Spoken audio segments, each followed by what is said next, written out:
എല്ലാവർക്കും നമസ്കാരം. ഞാൻ സരിതാ മഹേശ്വരൻ. ഇന്ന് ശ്രീകൃഷ്ണവിലാസ മഹാകാവ്യത്തിൻ്റെ 9ാമത്തെ സർഗത്തിലെ 97ഉം 98ഉം ശ്ലോകങ്ങളാണ് നമ്മൾ പഠിക്കാൻ പോണത്. 2 ശ്ലോകങ്ങളിലും ഉപജാതി വൃത്തമാണ് കവി ഉപയോഗിച്ചിരിക്കുന്നത്. യുദ്ധത്തിൻ്റെ വർണ്ണന തന്നെയാണ് പറയണത്. ഈ യുദ്ധവർണ്ണന കുറച്ച് നീണ്ടു പോകുന്നുണ്ട്. ഇവിടെ നമ്മൾ പറയണതായ ആദ്യത്തെ ശ്ലോകം, അതായത് 97ാമത്തെ ശ്ലോകം, ആദ്യം പറഞ്ഞതായ ഒരു ശ്ലോകത്തിൻ്റെ ആവർത്തനം പോലെയാണ് തോന്നണത്. പക്ഷേ ആ തുടർച്ച കളയണ്ട എന്നുള്ളത് കൊണ്ട് അത് ചൊല്ലണമെന്ന് മാത്രമേ ഉള്ളൂ. ആദ്യം 97ാമത്തെ ശ്ലോകം നോക്കാം. ചക്രപ്രഹാരേണ മതംഗജസ്യ കരേ വിലൂനേ പതിതേ ബിഭൂമൗ അസൃക്പ്രവാഹ പ്രപതൻ കരസ്യ ശ്രിയം ദധൗ ഗൈരികരഞ്ജിതസ്യ. ആദ്യം പദച്ഛേദം പറയാം. ചക്രപ്രഹാരേണ മതംഗജസ്യ കരേ വിലൂനേ പതിതേ അഭി ഭൂമൗ അസൃക്പ്രവാഹ പ്രപതൻ കരസ്യ ശ്രിയം ദധൗ ഗൈരികരഞ്ജിതസ്യ. ആന ചെരിഞ്ഞു കിടക്കുമ്പോൾ, ആന മരിച്ചു കിടക്കുമ്പോൾ ആനയുടെ ശരീരത്തിൽ നിന്ന് ഒഴുകി വരുന്നതായ രക്തത്തിൻ്റെ ഒരു വർണ്ണന ആദ്യം പറഞ്ഞതാണ്. അതേ വിഷയം തന്നെയാണ് ഇവിടെയും ആവർത്തിക്കുന്നത്. ഈ യുദ്ധം കഠിനമായിട്ട് നടന്നുകൊണ്ടിരിക്കുമ്പോൾ പരസ്പരം ആക്രമണങ്ങൾ, പലതരത്തിലുള്ള ആയുധങ്ങളെ കൊണ്ടുള്ള ആക്രമണങ്ങൾ ഉണ്ടാവുമല്ലോ. ഇവിടെ ചക്രം കൊണ്ടുള്ള ആക്രമണത്തിനെ പറ്റിയിട്ടാണ് പറയണത്. ശ്രീകൃഷ്ണൻ്റെ കയ്യിലുള്ള സുദർശന ചക്രം കൊണ്ടുള്ള ആക്രമണം, അതാണ് ചക്രപ്രഹാരേണ. ചക്രത്തിൻ്റെ പ്രഹാരം കൊണ്ട്, ചക്രം കൊണ്ടുള്ള ആക്രമണത്താൽ എന്താ സംഭവിച്ചത്? മതംഗജസ്യ, മതംഗജം എന്ന് പറഞ്ഞാൽ മാതംഗം, ആന എന്ന് തന്നെയാണ് അർത്ഥം.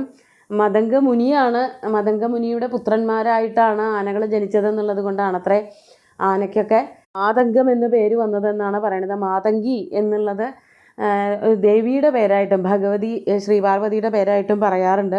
ആ മാതംഗിയുടെ പുത്രനായിട്ടാണ് ഗണപതി ജനിച്ചത് എന്നും പറയുന്നുണ്ട്. അതായത് ശ്രീപരമേശ്വരനും ശ്രീപാർവതിയും ആനകളുടെ വേഷം ധരിച്ച് കളിയാടാൻ പോയപ്പോൾ ഉണ്ടായതാണ് ഗണപതി. അപ്പോൾ ദേവിയെ മാതംഗി എന്ന് നമ്മൾ വിളിക്കാറുണ്ട്, സംബോധന ചെയ്യാറുണ്ട്, പ്രാർത്ഥിക്കാറൊക്കെ ഉണ്ട്.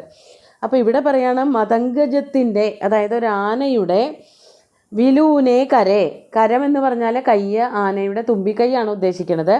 തുമ്പിക്കൈ മുറിഞ്ഞു പോയപ്പോൾ ചക്രപ്രഹാരം കൊണ്ട്, ചക്രത്തിൻ്റെ പ്രയോഗം കൊണ്ട് ആനയുടെ തുമ്പിക്കൈ മുറിഞ്ഞു പോയി. അപ്പോൾ എന്ത് സംഭവിച്ചു?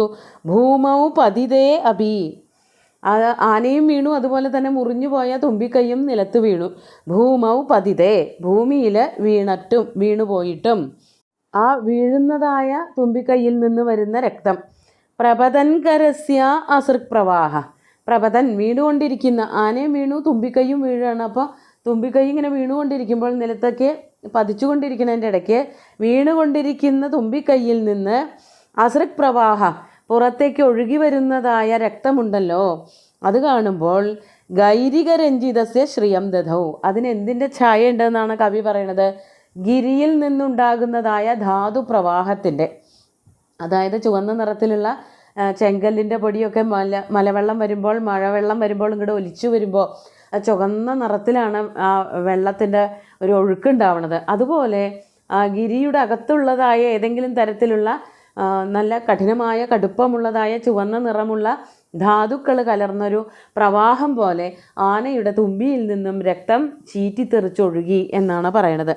ഈ ഒരു വർണ്ണന കുറച്ച് ദിവസം മുമ്പേ നമ്മളൊരു ശ്ലോകത്തിൽ കണ്ടതാണ്. ആനയുടെ ശരീരത്തിൽ നിന്ന് ഒഴുകി വരുന്നതായ ഈ ധാതു പ്രവാഹം പോലെയുള്ളതായ രക്തം അവിടെ പൊന്തിപ്പറന്നതായ പൊടിയെയൊക്കെ ശമിപ്പിച്ചു എന്ന് അവിടെ പറയുണ്ടായി.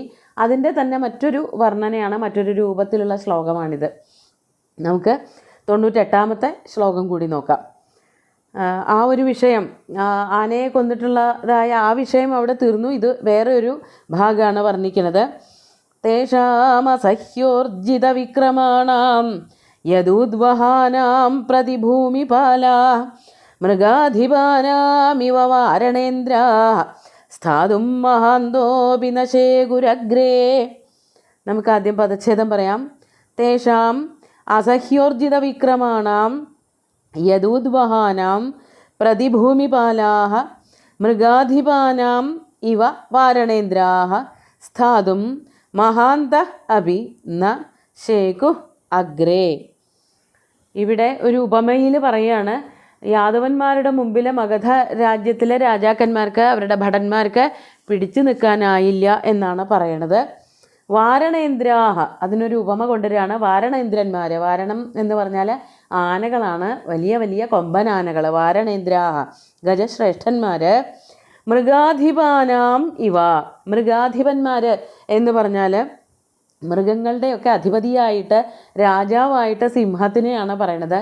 സിംഹത്തിൻ്റെ വരവുണ്ടെന്നുണ്ടെങ്കിൽ ഓടി ഒളിക്കാത്ത മൃഗങ്ങളൊന്നുമില്ല. കരയിലെ തന്നെ ഏറ്റവും വലിയ മൃഗമായിട്ട് നമ്മൾ കണക്കാക്കുന്നത് ആനയെയാണെങ്കിലും ആനയ്ക്ക് പോലും സിംഹത്തിനെ പേടിയാണ്. സിംഹത്തിൻ്റെ ആക്രമണത്തിൽ മിക്കവാറും എല്ലാ ആനകളും തന്നെ ചത്തുപോവാറുണ്ട്. അപ്പോൾ അതുകൊണ്ട് എല്ലാ മൃഗങ്ങളുടെയും അധിപതിയായിട്ട് സിംഹത്തിനെയാണ് കണക്കാക്കുന്നത് എന്നുള്ളത് കൊണ്ട് മൃഗാധിപൻ എന്നുള്ള വാക്കുകൊണ്ട് സിംഹത്തിനെയാണ് കവി ഉദ്ദേശിച്ചിരിക്കുന്നത്. അപ്പോൾ വാരണശ്രേഷ്ഠന്മാർ പോലും കൊമ്പനാനകൾ പോലും മൃഗാധിപാനാം ഇവ, വലിയൊരു സിംഹത്തിൻ്റെ അല്ലെങ്കിൽ സിംഹങ്ങളുടെ മുമ്പിൽ പെട്ടാൽ എങ്ങനെയാണോ അവരുടെ ശക്തി ക്ഷയിച്ചു പോകുന്നത്, അവരുടെ എല്ലാം ചങ്കൂറ്റവും അല്ലെങ്കിൽ അവരുടെ എല്ലാം ആ മനസ്സിൻ്റെ ഒരു ശക്തിയും ഇല്ലാതെയായി പോണത്, ഈ ആനകൾ മുഴുവനും വരണ്ടോടുകയാണ് സിംഹത്തിനെ കാണുമ്പോൾ. പറയുമ്പോൾ ആനയുടെ രൂപം വെച്ച് നോക്കുമ്പോൾ വളരെ ചെറുതാണ് സിംഹമെങ്കിലും സിംഹത്തിൻ്റെ ചങ്കൂറ്റം, സിംഹത്തിൻ്റെ ബലം, നേർക്ക് നേരെ യുദ്ധം ചെയ്യാനുള്ള കഴിവ്, ഇതൊക്കെ വെച്ച് നോക്കുമ്പോൾ ആനയ്ക്ക് പോലും പേടിയാണ്. അപ്പോൾ ഇവിടെ പറയാണ്, ഒരു സിംഹത്തിൻ്റെ മുമ്പിൽ ആന വിരണ്ടോടുന്നത് പോലെ മൃഗാധിപാനാം ഇവ അസഹ്യോർജിത വിക്രമാണാം തേഷാം യദൂദ്വഹാനാം, അസഹ്യവും ഊർജിതവുമായിട്ടുള്ള വിക്രമമുള്ള യദൂദ്വഹന്മാർ, യാദവ രാജാക്കന്മാർ. അസഹ്യം എന്ന് പറഞ്ഞാൽ സഹിക്കാൻ ബുദ്ധിമുട്ടുള്ളത്, ആക്രമണം, അവരുടെ ആക്രമണമൊന്നും നേരിടാൻ തന്നെ ബുദ്ധിമുട്ടായിരുന്നു. അതുപോലെ തന്നെ വളരെ ഊർജത്തോടു കൂടിയുള്ളതായ ആക്രമണം.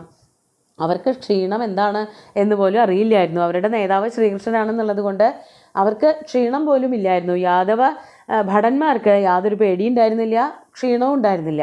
അവരുടെ കഠിനമായിട്ടുള്ള ആക്രമണങ്ങളെ കൊണ്ട് തേഷാം യദൂദ്വഹാനാം അഗ്രേ, ആ യാദവ സൈന്യത്തിൻ്റെ മുമ്പിൽ സ്ഥാതും മഹാന്തോ അഭി പ്രതിഭൂമിപാലാഹ, സ്ഥാതും എന്ന് പറഞ്ഞാൽ പിടിച്ചു നിൽക്കാൻ, ഈ യാദവന്മാരുടെ ആക്രമണത്തിൻ്റെ മുമ്പിൽ പിടിച്ചു നിൽക്കാൻ വളരെ മിടുക്കന്മാരായിട്ടുള്ള കഴിവുറ്റ പ്രതിഭാധനന്മാരായിട്ടുള്ള രാജാക്കന്മാർക്ക് പോലും, ഏത് രാജാക്കന്മാർ, പ്രതിഭൂമിപാലന്മാർ എന്ന് പറഞ്ഞാൽ ശത്രുക്കളെന്നർത്ഥം.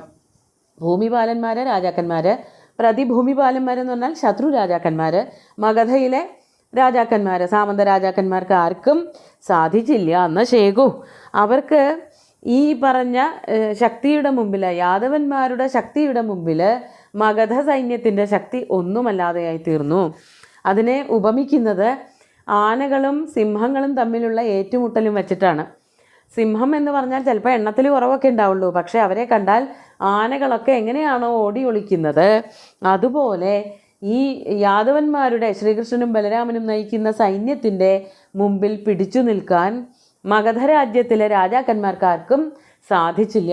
പറഞ്ഞു നോക്കുമ്പോൾ ഇവർ ചെറിയ കുട്ടികളാണ്, രണ്ടുപേരും ബാലകന്മാരാണ്. വിദ്യാഭ്യാസം കഴിഞ്ഞിങ്ങോട്ട് എത്തിയിട്ടേ ഉള്ളൂ ശ്രീകൃഷ്ണനും ബലരാമനും. അതുപോലെ തന്നെ അവരുടെ സൈന്യവും ചിലപ്പോൾ മഗധ രാജ്യത്തിൻ്റെ സൈന്യത്തിനോളൊന്നും വലിപ്പമൊന്നും ഉണ്ടാവില്ല, ചെറിയ സൈന്യം ഉണ്ടാവുള്ളൂ. പക്ഷെ അവരുടെ വീറും വാശിയും ഒന്ന് വേറെ തന്നെയാണ്. അവരുടെ ഊർജം അസഹ്യമാണ്, അവരുടെ ആക്രമണവും അസഹ്യമാണ്. അപ്പോൾ അങ്ങനെയുള്ള ഈ യാദവ സൈന്യത്തിൻ്റെ മുമ്പിൽ പിടിച്ചു നിൽക്കാൻ മഗധ സൈന്യത്തിലെ വലിയ വീരന്മാരായിട്ടുള്ള രാജാക്കന്മാർക്ക് പോലും സാധിച്ചില്ല. മഹാന്തോപി പ്രതിഭൂമിപാലാഹ, മറ്റു പല ദിക്കിലും പോയി ജയിച്ചു വന്നിട്ടുള്ളവരായിരിക്കും, പക്ഷേ ഈ യാദവ സൈന്യത്തിൻ്റെ മുമ്പിൽ അവർക്ക് പിടിച്ചു നിൽക്കാൻ സാധിച്ചില്ല എന്ന് ശേഖു എന്നാണ് പറഞ്ഞത്.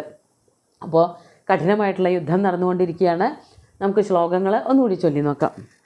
ചക്രപ്രഹാരേണ മതംഗജസ്യ കരേ വിലൂനേ പതിതേപി ഭൂമൗ അസൃക്പ്രവാഹഃ പ്രപതൻകരസ്യ ശ്രിയം ദധൗ ഗൈരികരഞ്ജിതസ്യ തേഷാമസഹ്യോർജിതവിക്രമാണാം യദുദ്വഹാനാം പ്രതിഭൂമിപാലാഃ മൃഗാധിപാനാമിവ വാരണേന്ദ്രാഃ സ്ഥാതും മഹാന്തോപി ന ശേഖുരഗ്രേ. അങ്ങനെ വലിയ വലിയ രാജാക്കന്മാരും, അതായത് മഗധയിലെ രാജാക്കന്മാരും യാദവ സൈന്യത്തിലെ ഭടന്മാർ അല്ലെങ്കിൽ ശ്രീകൃഷ്ണനും ബലരാമനും അവരും തമ്മിലുള്ള ഏറ്റുമുട്ടൽ തന്നെയാണ് വർണ്ണിച്ചു കൊണ്ടിരിക്കുന്നത്. ഇനിയും വരാൻ പോണ ശ്ലോകങ്ങളിലൊക്കെ കുറേ കൂടിയും ഇതൊക്കെ പറയുന്നുണ്ട്. ഇതൊക്കെ കഴിഞ്ഞിട്ടാണ് മഗധ രാജാവിൻ്റെ അടുത്ത് നിന്ന് ഓടിപ്പോയി എന്നുള്ള രീതിയിലാണ് ഭാഗവതത്തിൽ പറയണത്. അങ്ങനെ ജരാസന്ധൻ്റെ മുമ്പിൽ നിന്ന് രക്ഷപ്പെട്ടു പോയിട്ടാണ് ദ്വാരക നിർമ്മിക്കുന്നത്. അത് മറ്റൊരു കഥയാണ്. ഈ സുന്ദരമായിട്ടുള്ള 2 ശ്ലോകങ്ങളും ഭഗവാന്റെ കാൽക്കൽ അർപ്പിച്ചുകൊണ്ട് ഗുരുവായൂരപ്പനെ സാഷ്ടാംഗം നമസ്കരിച്ചുകൊണ്ട് എല്ലാവർക്കും ശുഭദിനം നേർന്ന് നിർത്തട്ടെ. നന്ദി.